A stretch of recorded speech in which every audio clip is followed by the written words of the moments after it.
Again, you know, Thursday is always the time we set aside to bring in some members of the medical community, and I always think it's funny when a doctor is fascinated by what we do here.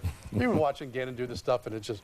Dr. Cyrus Kotwall, a surgical oncologist with New Hanover Regional Medical Center, the director of the Zimmer Cancer Center there, talking about pancreatic cancer this morning.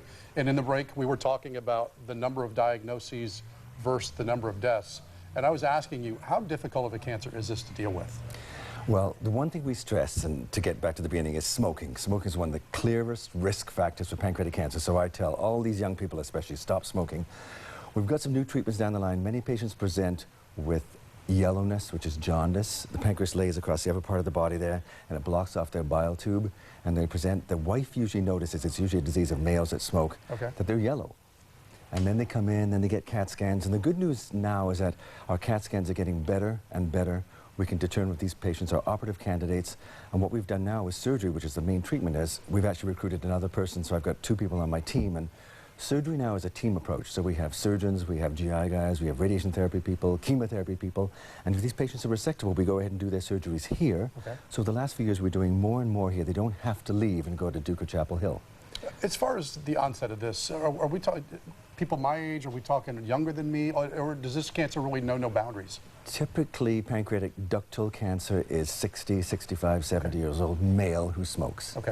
Typically. And as far as a diagnosis, is surgery the only option for treatment?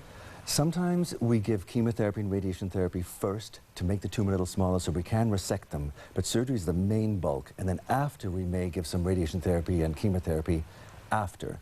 We're also looking at clinical trials. Those are new drugs that we test. That's always a good thing to do, see if these are better than the standard treatments that we give now. Okay, and again, I started this off with the doctor when I was asking, you know, when you're diagnosed with this, is it, I hate using the word death sentence, but you're saying that that's really not the case. There's some good stuff coming on the horizon, new treatments, new molecular targeted agents specifically, and each pancreatic cancer is maybe a little different, and we find the targeted drugs that work specifically against that particular pancreatic cancer. So we've got some hope.